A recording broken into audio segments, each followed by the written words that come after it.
Shalom, good morning to all. పరమతండ్రి రక్తంతో కడగబడి ఆయన సన్నిధిలో నిరంతరము ఆయన వాక్యాన్ని ధ్యానిస్తూ ఆయన వాక్యం వింటున్న ఎలోహిం బిడ్డలారా, పరమతండ్రి మిమ్మల్ని సమృద్ధి అయిన దీవెనతో నింపుడుగాక. ఆయన ఆశీర్వాదాలకు మీరు వారసులుగా ఉండి ఆయన నిత్యమైన మహిమకు మీరు ఆయన యొక్క రాజ్యములకు పాత్రలు అవుదురుగాక. లేఖన భాగం అనుదిన కృపలో లేఖన భాగం మనం చూసుకుంటుంటే ఈ దినము లూకా సువార్త మనకు 6వ అధ్యాయములో మనకు 20వ వచనంలో కనబడుతుంటుంది. బీదులైన మీరు ధన్యులు, ఎలోహిం రాజ్యము మీది. కాబట్టి ఈ మాట యెహోషువ మెస్సీ అంటున్నాడు, శిష్యులతో అంటున్నాడు. అవును, ఈ యొక్క లోకములో ఆయన నామ మహిమ నిమిత్తము, ఆయన రాజ్య వ్యాప్తి నిమిత్తము, ఆయన నీతి ప్రకటన నిమిత్తము ఎవరైతే లోకములో బీదలుగా ఉంటారో ఆయన నామ మహిమ కొరకు, కాబట్టి మనిషి కుమారుని నిమిత్తము మీరు బీదలైతే మీరు ధన్యులు అంటున్నాడు.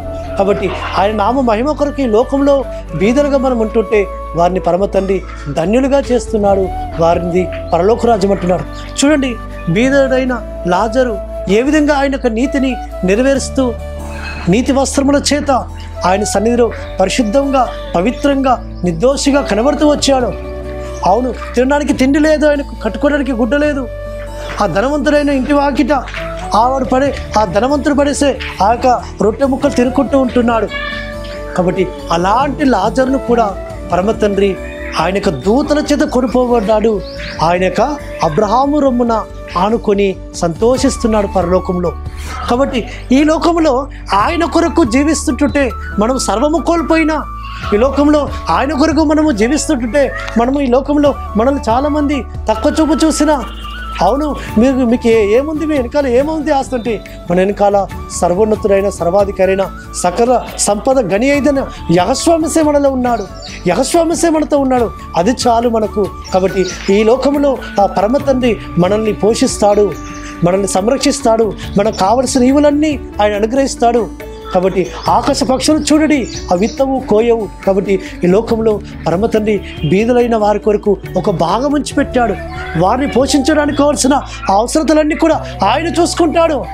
కాబట్టి అట్టి విశ్వాసంతో, అట్టి నమ్మకంతో ఆయన యొక్క నీతి రాజ్య స్థాపన కొరకు ఎవరైతే ప్రయాసపడుతుంటారో వారి యొక్క ధనమును, వారి యొక్క ఐశ్వర్యమును, వారికి ఉన్న ఆస్తిని సర్వము కోల్పోతూ సర్వం వదులుకుంటూ ఆయన నీతి నిమిత్తం ఎవరైతే ఆయన నీతి నిమిత్తం బయలుదేరుతారో వారిని పరమతండ్రి పరలోకంలో గొప్ప స్థానంలో ఉంచుతాడు సుమా. కాబట్టి మీరు ఈ లోకంలో మనిషి కుమారు నిమిత్తము ఇవి కోల్పోయారు కాబట్టి 100 రెట్లు మీరు అక్కడ పొందుకుంటారు అంటున్నాడు పరమతండ్రి. కాబట్టి ఆ విధంగా లోకంలో ఆయన మహిమ కొరకు మనం జీవిస్తున్నప్పుడు ఈ లోకంలో మనము ఆ బీదలుగా మారుతుంటే ఆ బీద స్థితిని బట్టి పరమతండ్రి మనల్ని పరలోకంలో ఐశ్వర్యవంతులుగా ఉంచబోతున్నాడు. అట్టి ఐశ్వర్యంతో పరమతండ్రి మనల్ని ఉంచబోతున్నాడు. అట్టి విధంగా పరిశుద్ధాత్మ తండ్రి మనల్ని ఆయన యొక్క రాజ్యం కొరకు సిద్ధపరచునుగాక. ప్రార్థన చేసుకుందాం. పరలోకందరమ తండ్రి, సర్వోన్నత జీవాధిపతి, బీదలైన మీరు ధన్యులు, పరలోక రాజ్యం మీది అని సరి వచ్చిన తనకి స్తోత్రం తండ్రి.